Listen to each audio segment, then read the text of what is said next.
Good afternoon, welcome to Staffs Live. It's 12 o'clock, I'm Dasha Smith. Stone Council have launched a campaign to clean up litter and dog fouling across the town, with spot fines being given to those who are caught. We spoke to council officials about why the scheme is important for the town.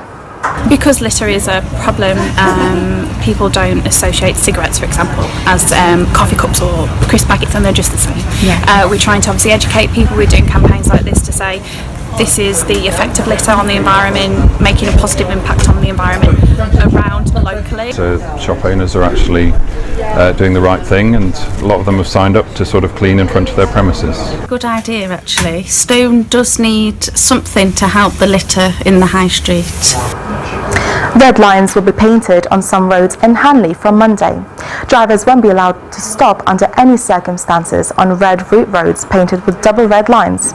They could face fines for up to £70 if caught. CCTV cameras have been installed to enforce the fine. Documentary maker Stacey Dooley has given a public lecture on her first visit to Stoke. I sat down with her for an exclusive interview and started by asking how she coped with the types of stories she has to report on.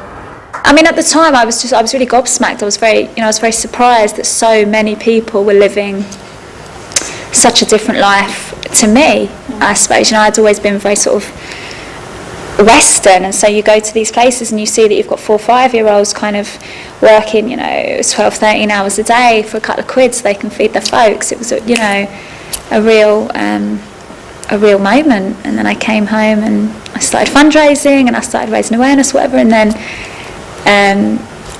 slowly this career develops. I then asked whether she thinks sexual violence and domestic abuse is on the rise. Yeah, it happens everywhere, and I think Japan's a perfect example of that. Japan is a richer country, it's more forward-thinking in so many respects, yet here we are having conversations with adults who are trying to tell me why it's their right to be attracted to children and they should be able to act out on that if they so wish. And so, yeah, I mean, there's so much to discuss at home here in the UK too. Domestically we've got so much to think about and talk about and try and move forward with. We will have more with Stacey at 3:30. In sports, Mark Hughes is not taking any chances with Joe Allen ahead of tomorrow's game against Manchester City. Allen suffered a concussion in Wales's damaging World Cup qualifier defeat to the Republic of Ireland on Wednesday. We gave him a couple of days just to stay at home. He came in yesterday, felt a lot better, but I think the reality is he's unlikely to be available, unfortunately. It's clearly concussions a thing that you can't take any risks with. We've got to follow the protocol. Hopefully you'll start to show some improvement. Nantwich Town face Kettering Town on Saturday for a place in FA Cup first round. The Doublers have only made the first round of the famous tournament once in the club's history in 2011, where they faced League One side MK Dons. Manager Dave Cook, who joined Nantwich this summer, is aware of the club's history in the competition. That's the only time the club have got in the first round in 125 years, 130 years of the history, so it'd be nice that we can do it again. The recent study calling for the ban of tackling in school rugby has caused quite a stir within the sport. We spoke to long-term rugby captain George Glenn to get his thoughts on tackling at a school level. From a rugby perspective, I don't think the RFU has ever done any more to do with kind of concussion and the tackle and scrum areas of the game. So we've got various online education courses for players, parents, coaches. Port Vale manager Neil Aspin discusses what he and his coaching staff expect of the players ahead of the weekend's clash against Cheltenham and forthcoming season.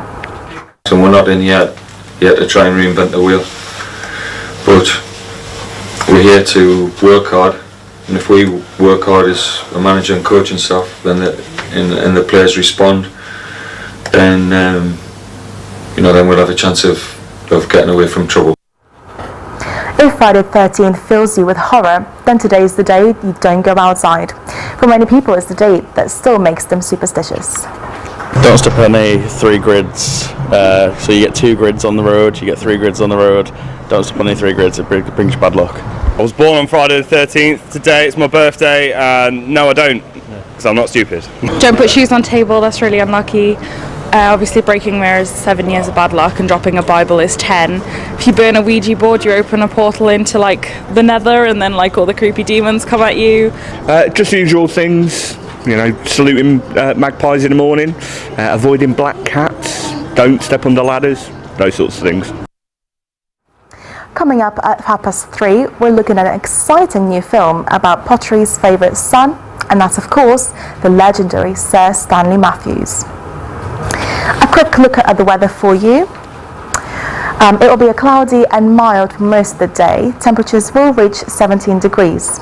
In most places, we'll stay dry with a light breeze. Emily will have a closer look at the weather for you at 3:30. Hopefully it stays quite dry. That's all for now. We do have more on StaffsLive.co.uk and follow us at Twitter at StaffsLive. Bye for now. We'll be back at 3:30.